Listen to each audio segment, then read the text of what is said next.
Hello and welcome. So excited to have you here. I think, again, another fantastic project we have selected for today. And this is all about creating art for your home or as a gift for someone else. So I'd like to introduce myself. My name is Patricia Skelton. I'm a decorative artist, and I'm also an artist in residence for Amy Howard. It's been a fantastic assignment being able to do this. I love to teach, and I love to learn from others, and so I really appreciate you joining me as I'm through this journey. We're going to kick it off by talking about the inspiration, go into the product that you'll need for this project, and then do a demonstration. So I'm going to turn you down so you can follow along. All right, here we go. Okay, I'm going to get you centered. And the first thing is, where did I get my inspiration? So this is a early 19th century carved sandstone panel.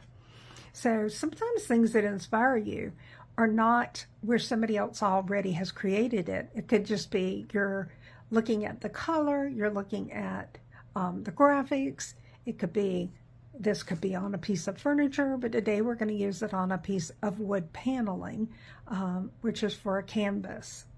So this is the inspiration, and this is the piece of wood that we're going to put it on.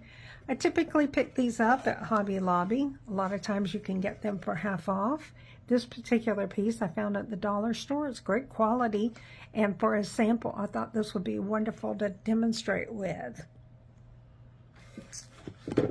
This is the sample we're going to create together. So this is what I'm going to be demonstrating how you can make with her products. And this is the edge. I haven't finished the back yet, but this is the edge and how it looks. I'll still add a little more wax to that. We're going to be doing the front. Okay, I'm going to put that aside. Let's talk about the products that you're going to need. This is the Caproni Plaster Wrap. I'd love to know if you've tried this yet. And if not, I hope you try it for this project. I absolutely love Amy Howard at Home Caproni Plaster Wrap. This is 12 inches in width and a 60-foot roll. You can use this on furniture, wood, glass, I mean, almost anything you can think of, you can put this on. The plaster is what holds it in place on the whatever you're selecting. So this is a fantastic product, and I hope that you choose to try it out if you haven't already. Okay, I'm going to put this aside, and I'm going to show you the milk paint. This is the color that I selected. Capri Sand. I think this is a fantastic natural earthy tone, which reminded me definitely of the inspiration. This is so on trend right now. I've done so many projects in blush, Capri Sand, Toulouse Rose. They're all beautiful colors, and they look beautiful with grays, creams, browns, red tones. There's so much you can do with this. It almost becomes a neutral. To give it a little more depth, I'm going to add Lore Earth Mineral Pigment Powder, and this is the color. It's a beautiful color, and because it is a pigment, it doesn't have the added chalk in it, so whatever you're using it for, you're going to not have to add a lot because it has such a deep coloration to it. All right, and then next we're going to use what I feel like is the magic of milk paint, antiquing glaze. Antiquing glaze, it really offers distressing to the paint without sanding to create a truly authentic look. So it's gorgeous. And then, of course, puck wax, light antique and dark antique wax are always great to seal your milk paint with. If you're only using the Caproni linen plaster, that does not require sealing, but because we're going to be putting a milk paint over it. Now you can prep your piece with a one-step, but in this case, I'm going to go straight to a milk paint. All right, so the next thing that we're going to be using is, I have a piece of glass, which you want a hard surface and something that has a slick surface to it. Then I am using an older piece of Mylar. This is a Mylar Stencil, which means it has the cutouts. And I thought that it really could create a look like this, and depending on how I lay the pattern out, that it almost gives it a very abstract look to it. So I've done a little bit of prep work. I'll bring over my plaster. This is my Caproni plaster. And I laid out my wood paneling on it. And for this particular case, I have added painter's tape. So I'm going to add one more side so that you can see that. And before I add that, I'm just going to show you. This is definitely because you lose some of the plaster. It does create a little bit of a mess, so you might want to wear a mask when using this. So this will pull up. I've cut it just a little bit, so I'll have less overlapping. This will fold in, and I'll demonstrate that. So what I'm looking for is to get my outline so I know where to stop with my stencil, and I want to be able to pull up each of the sides. So that's what that will create. All right, so the next thing we're going to do is we're going to look for the place where I'd like to create my stencil pattern. I'm going to place my Caproni linen wrap on top. I'm going to turn it over. I call it, when it's wrapped in the roll, there's one side that has more plaster, and this side is a little bit flatter. And so I'm putting the plaster side toward the stencil. Okay. Next, I have just regular tap water at room temperature. And I'm going to activate my plaster. So I'm going to come across, and I'm going to, basically give it a quick pass and let it start activating. And you can see, look at that, you can already see the linen plaster start to loosen up. Now you can also use your finger, and you can see that now it's been activated. I'm going to add a little bit more water. I like to come in at an angle, and that way what I'm trying to do is get where the plaster is not 100% into the linen. I want to make sure that everything is getting wet. I'm going to use just a metal spatula. These I use for Venetian plaster. You can use it for drywall, anything that's a smaller project like this. And then I'm going to pull my plaster. So you can see that it is definitely pliable. And you want to make sure that what you're doing is keeping it on the stencil straight, because it's almost going to give the appearance of a pressed paper. Now, with this, there's some times where it starts to expose the linen, the actual fabric. And I like that look. I think it's beautiful. But what you're trying to do is cover where the plaster is. So that's almost gives you a checkered board. But underneath it, you can start to see some of the weave.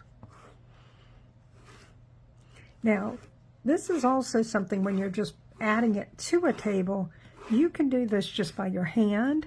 I've done several other pieces of art that I did by hand, and I've done planters, candles that really didn't have a beautiful base, but it was a great candle, and so to make it unique, I put that in it. Look at all the plaster coming off.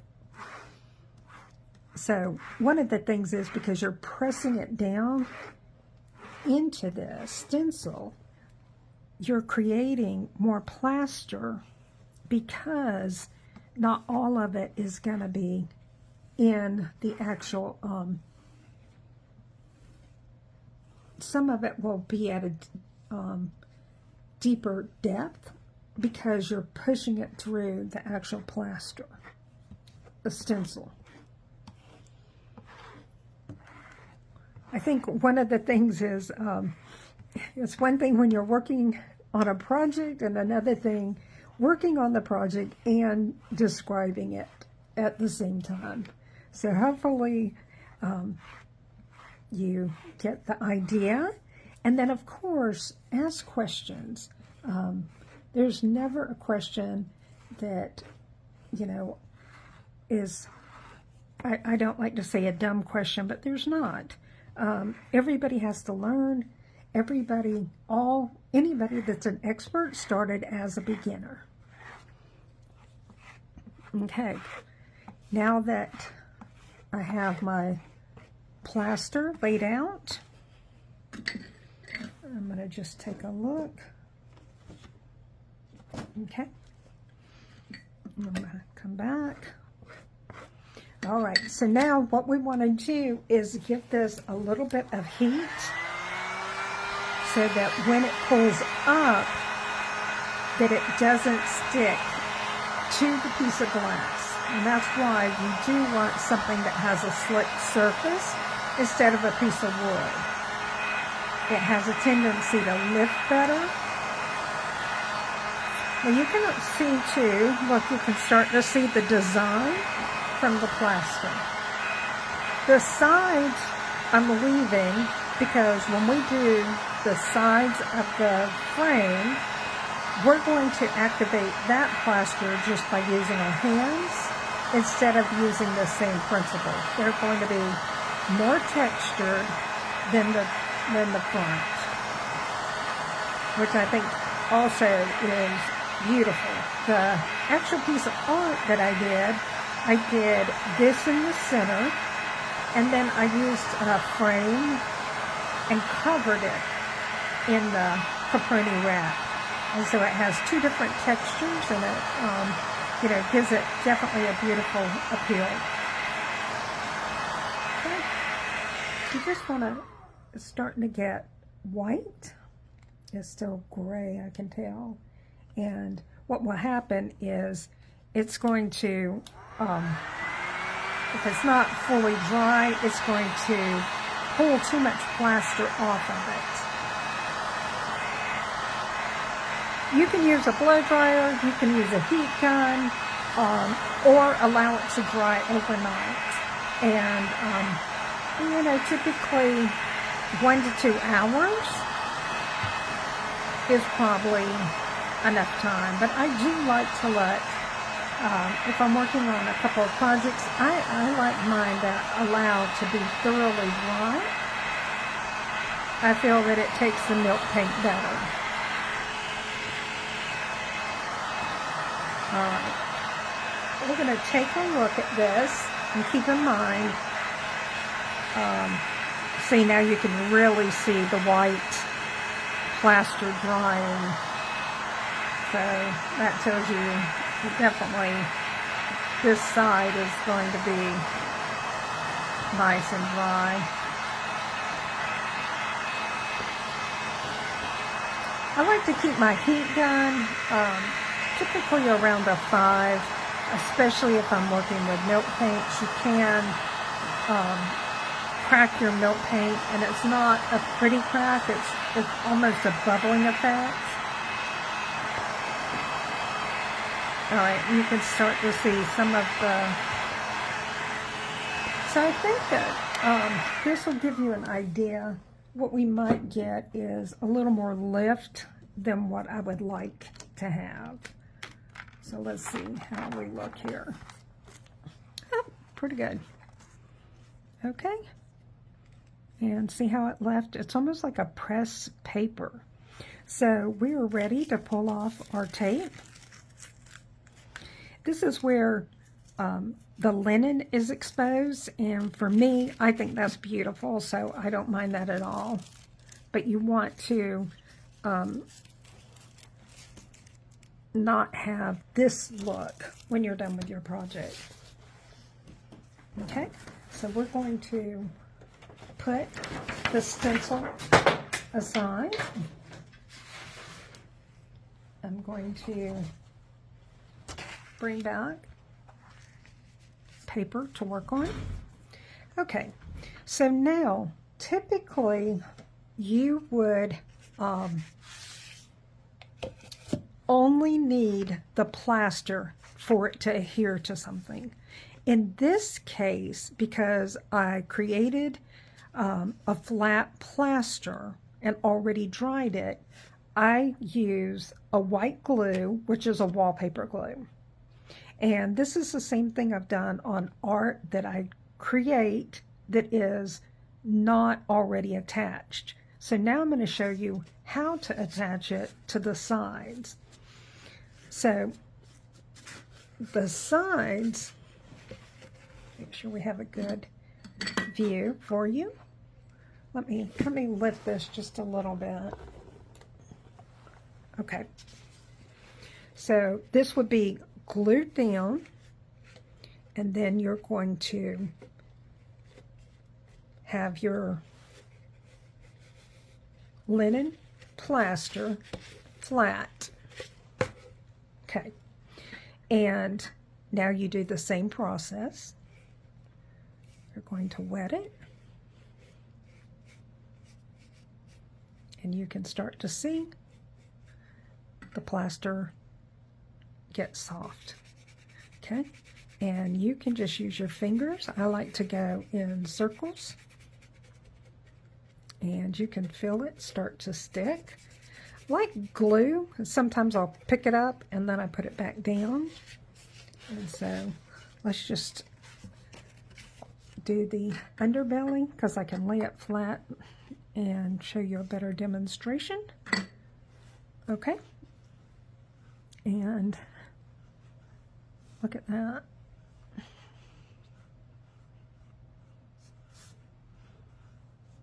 Okay, look how beautiful that is. Now, same thing to the sides.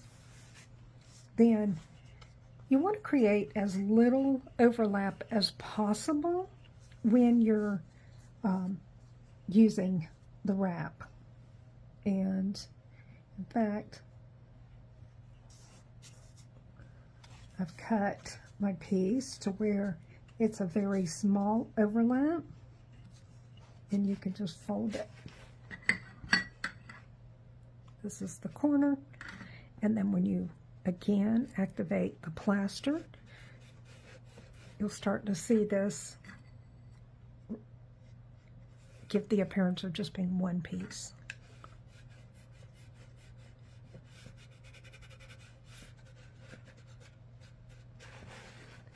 This is the wrap corner.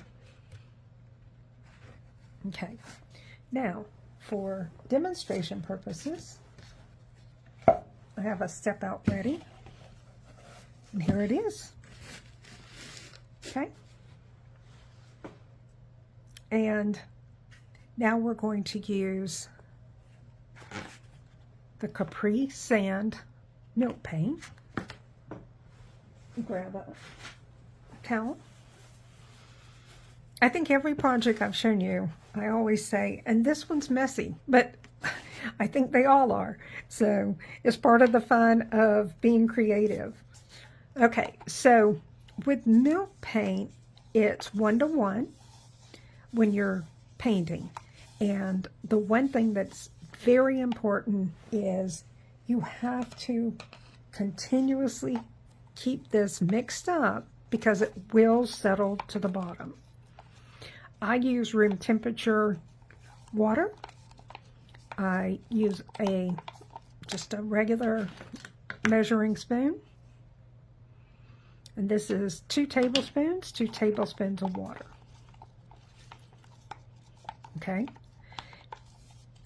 As the milk paint gets wet, it becomes darker. When it dries, it becomes lighter. Because I'm going directly onto the plaster, this is going to absorb the paint. I'm using a sponge brush today because this one, of course, has a lot of different depth to it, and so this certainly makes it easier to get into all the crevices. But you can use a chip brush. So if you didn't want to use a sponge brush, you can use a chip brush. Now, one of the things is you certainly don't want to paint with bubbles. And so I'm going to come across this with a chip brush to ensure that I've pulled through any of those bubbles that we're getting created on here.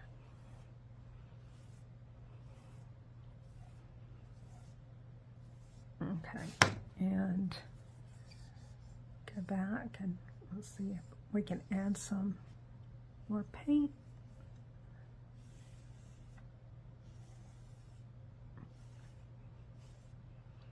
Now, I am looking for a mottled effect, so I want it to have different variations in the color and the color ranges, and that's why milk paint works perfectly.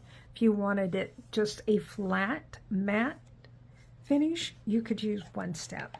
Okay, so we're going to use the heat gun again and give you a little bit of an idea of the paint color and how it looks as it dries. Milk paint dries fairly quickly, but again, because we're going to use antique glaze on it, I do like for it to have a few moments, even if I use a heat gun on it.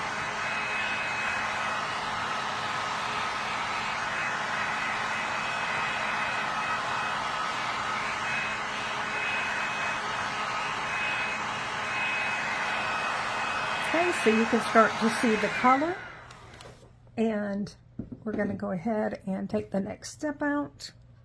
You can see this is the next step out. So this piece has already completely dried, and the edges have been painted with the same tone. This is how the back looks. I used just a blade to cut the sides off, and then I'll put a piece of wood, piece of brown paper on the back to give it a completed finished look. Now when you're working with milk paints and plaster, you can sand it. You're not looking to distress it. What you're looking for is if you have any places that might have a raised area where it doesn't feel nice to the touch, that's where you would want to come in. And because this is, you know, a milk paint, it's easy to pull the paint.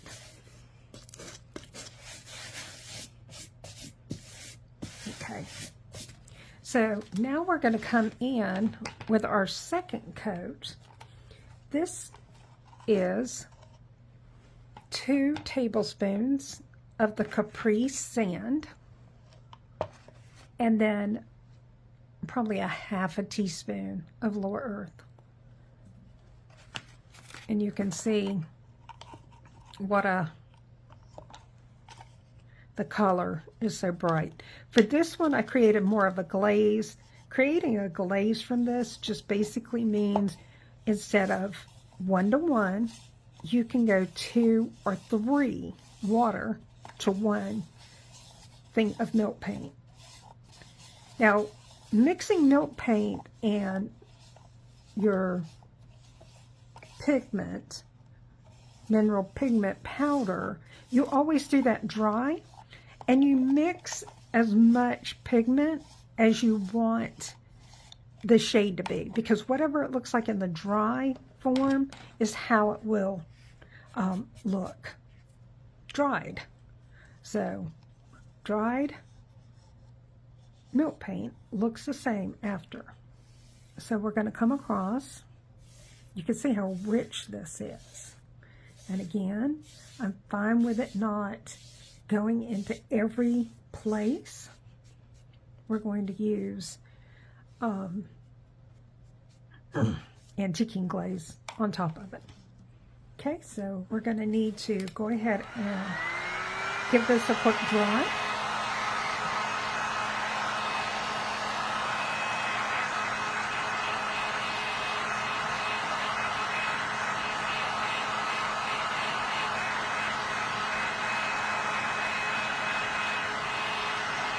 Now, so that you can see the difference, this is the original Capri sand,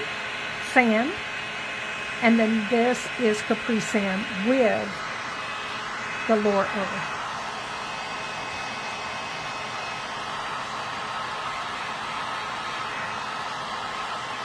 And see the difference. Hopefully I have enough lighting where you can see the difference through here. And then we're going to pull back some of the color.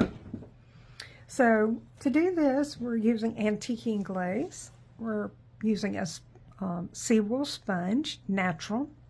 And I already have my antiquing glaze, shake it well. And I have it in a container. And then I also have a bath to wash my sponge. You have to continuously remove the paint from your sponge.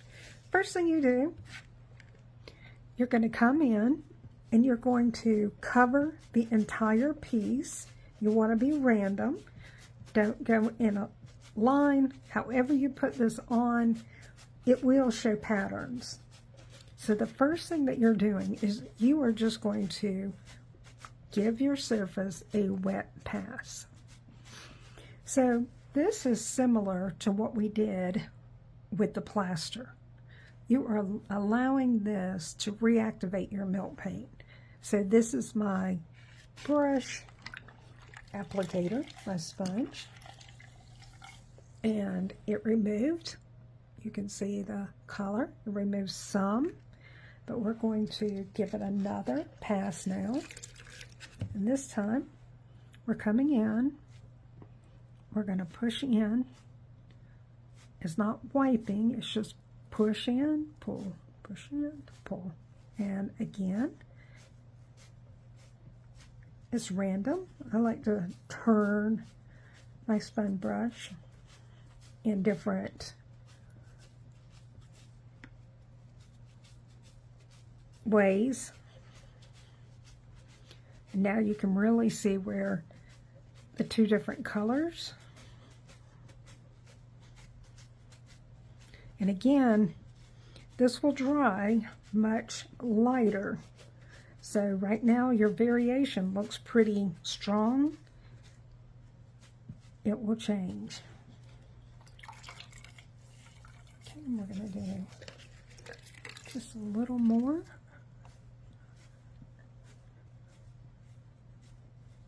Got a little bit up where when I was using the sponge brush, it left a little bit of a pattern, and I want to remove that.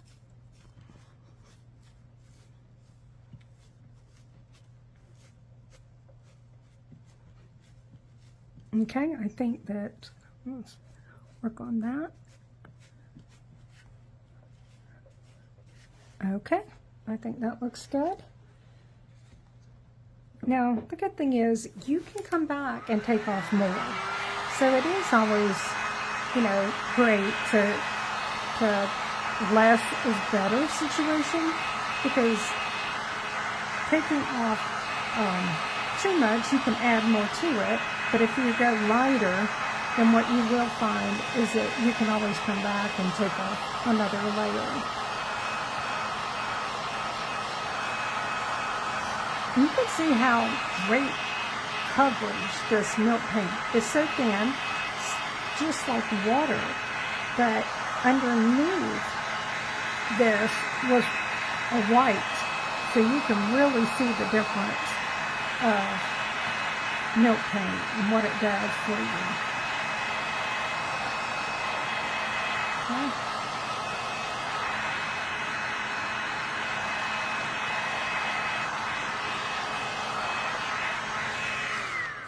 Okay, and you can still a little wet right here.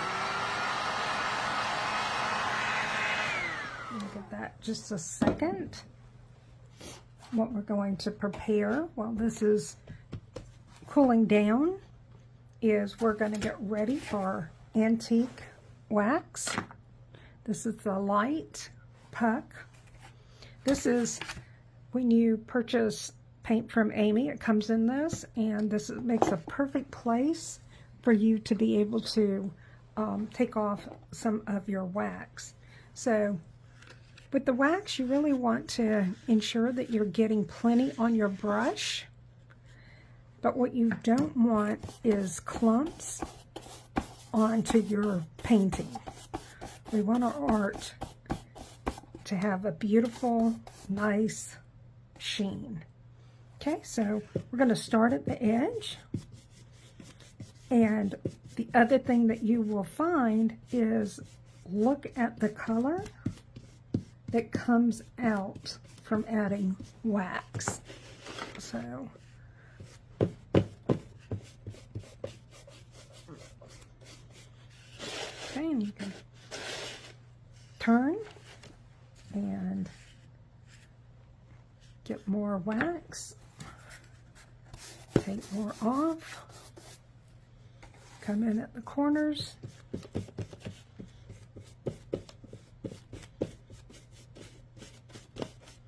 look at all those beautiful variations in color. It's gorgeous.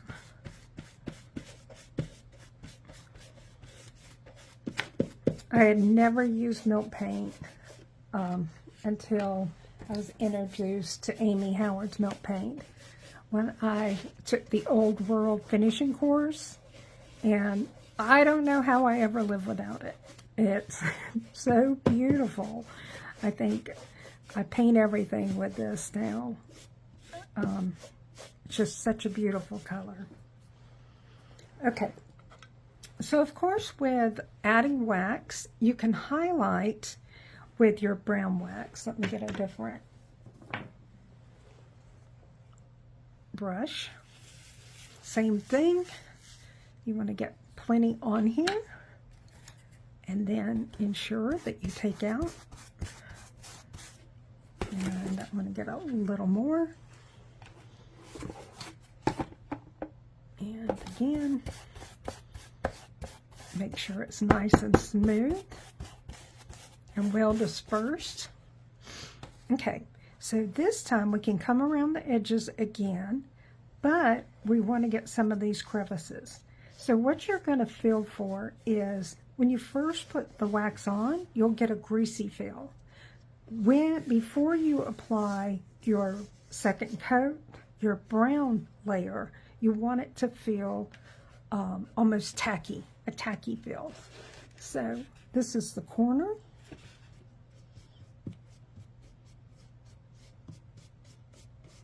And then what you can do is really come through here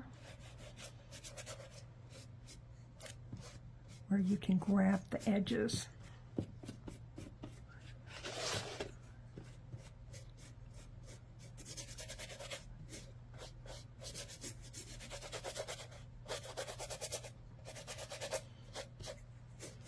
And then look at the added dimension that this brings.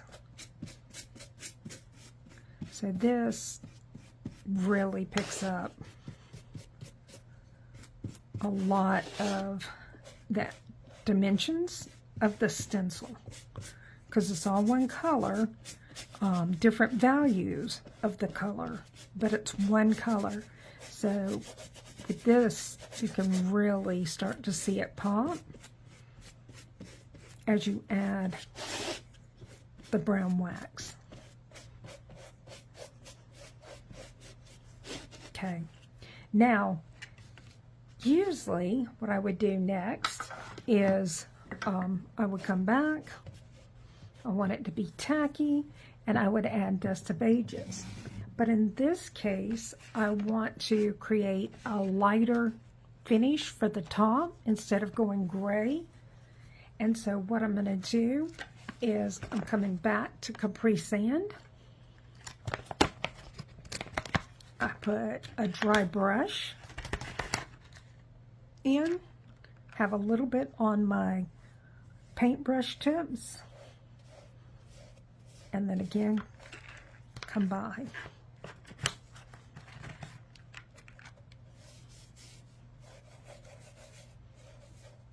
And then this also will catch the ridges and the edges.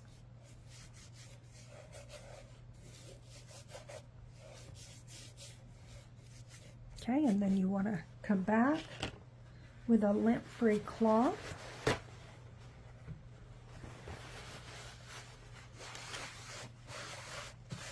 Now if you come in and you continue to rub, what you'll do is you will get more sheen on your finished piece. So you want to sort of randomly come in to get some of it with a sheen, but some of it in that beautiful matte finish. And you can see through here where it's softened with the milk paint. Okay, now this one, let's pull back the sample and you can see how much more I added in the wax while it was still tacky, and it really held to it. So I could come back in and complete that, and then also do my edges. So I'm gonna now show you the product that I created. So I'm going to take you off my stand. Okay, this is the one I completed for you. So this is where the outside of this frame and the mat are covered, and then just using my hand, same exact technique as what we used on the sample.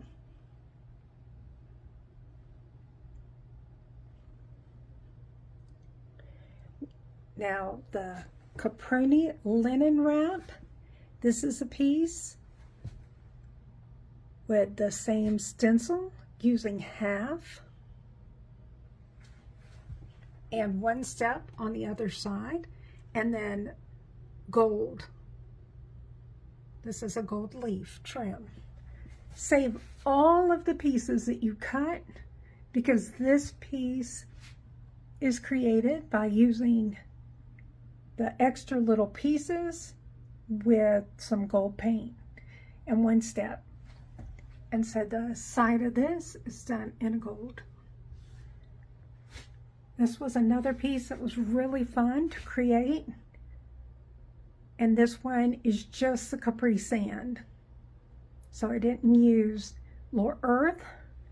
And when you get really close, you can see each of the panels are different textures just from the Caproni linen. And it's absolutely gorgeous.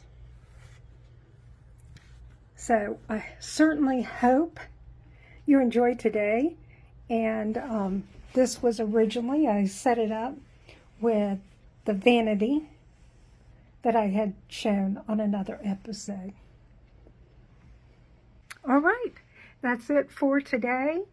I hope you enjoyed it. Please share with me if you're going to try this project or even try the Caproni wrap. And if you'd like to see more of my creations, please visit me on Facebook, Patricia Skelton, or join me and follow me on Instagram under Open Window Restore. Thank you so much. Have a great day.